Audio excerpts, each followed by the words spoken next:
Hey everyone, welcome back to the channel here. My name is Nathan Williams with blackcrane79.com, and today I want to talk about the 5 best poker games. And what I mean by that is the most profitable. Now before I get started, make sure you guys subscribe to the channel because I'm putting out poker strategy videos to help you guys out every single week. So what do I mean by the most profitable? Well, I'm talking about games where you can make, at least $500 a month, maybe $1,000 or more.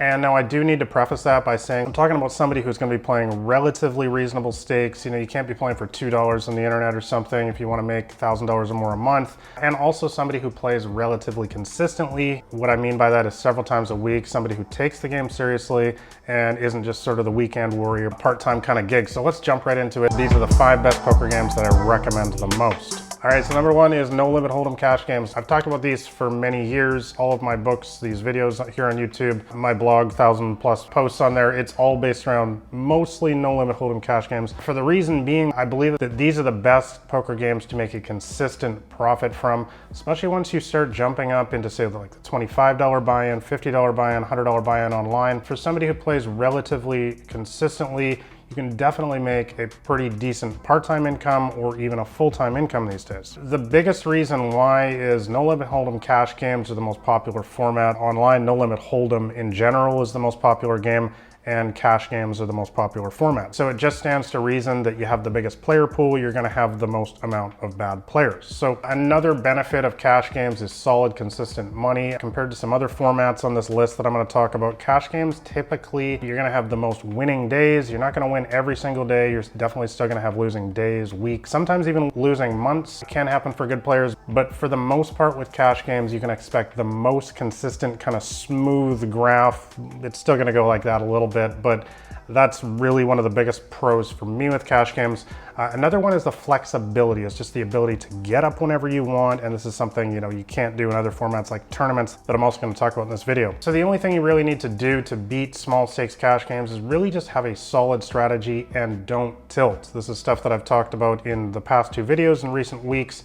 I would highly suggest just grabbing a copy of my free poker cheat sheet, the top link in the description below, and that'll give you my complete strategy to beat these games and also to keep your head straight when the bad beats start coming. All right, so my second best poker game for you guys to play, most profitable, is going to be No Limit Holdem Tournament. Now, once again, the reason I picked No Limit Holdem is because once again, it's the most amount of people playing this game type of poker. So that's just gonna give you the biggest amount of games to choose from and therefore bad players playing these games. So now, I will actually say that one of the biggest benefits of No Limit Holdem tournaments, like I often say, if you guys are looking for bad players, I mean recreational players who make a lot of glaring fundamental mistakes, I still think the softest games by far are No Limit Holdem tournaments. Another big benefit of playing No Limit Holdem tournaments is that you can potentially turn a small amount of money, like $10, $50, into a large score, like $1,000 or even $10,000 if you happen to win the poker tournaments. Now, with all of that said, there are some big drawbacks of tournaments, and that's why I typically do suggest cash games over tournaments, even though I do play tournaments on the side. But some of the drawbacks, as already mentioned, you're kind of chained to your chair, as I often say.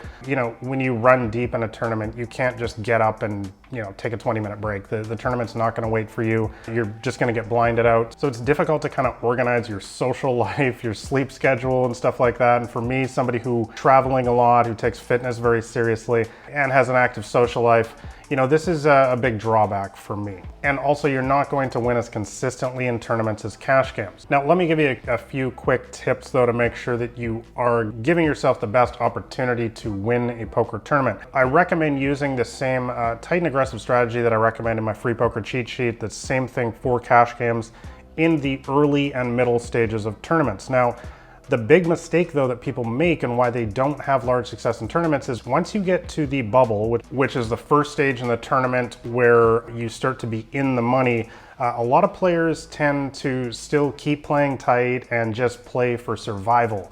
And that's actually the exact opposite way that you want to play a tournament. The best strategy is to start playing extremely loose and aggressive around the bubble and the final table to build up a big chip stack and give yourself the best opportunity to win. Because you guys, you need to always remember that all of the money in tournaments is typically in the top 3 spots, first, second, third. So there's no point in playing for a min cash or just to get to the final table. This is the biggest mistake that people make. I do think that there's a lot of money in no limit hold'em tournaments, even though I do still recommend cash games above. I think for somebody who really understands the tournament mentality and plays for the win, and you can make a lot of money really fast in tournaments, but you have to be playing for the win. All right, so my third most recommended poker game is going to be Pot Limit Omaha cash games. Now, I'm not really a huge PLO player myself, however, I have dabbled in it a bit. But one of the biggest benefits of Pot Limit Omaha is that people don't play it as much and therefore they're not as good at it. And this makes Pot Limit Omaha cash games in particular and some tournaments to be highly juicy, soft, lots of crazy gamblers.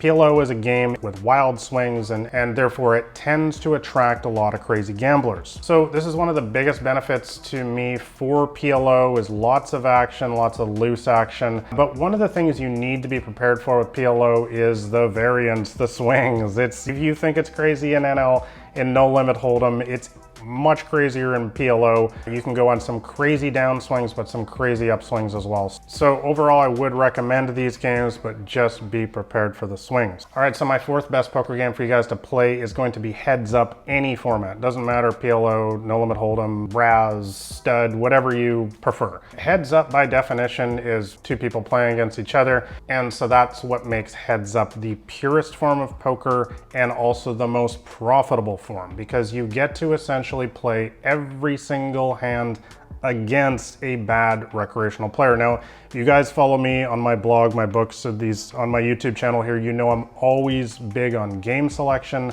I'm always talking about how you need to make sure that you're playing against the bad players at all times. So if you are game selecting heavily in Heads Up, which I would highly recommend, then you should, in theory, be playing almost all of your hands against weaker recreational players. And this is just going to be a huge advantage for you over the long term. There's still a lot of swings in Heads Up because there's a lot of more bluffing involved and a lot of crazy action, but just getting to play every single hand against the weak recreational players, this is why Heads Up poker is, at least in theory and in practice as well, the most profitable form of poker. Now, there is one big drawback to Heads Up, and that's, while in theory it is the most profitable form of poker, the biggest drawback is it's hard to get a game. Most Heads Up tables you see these days online or even live it's very quiet. You know, it's a handful of pros sitting at their own table waiting for a bad player to sit down. And what this means ultimately is they don't get to play a lot of hands.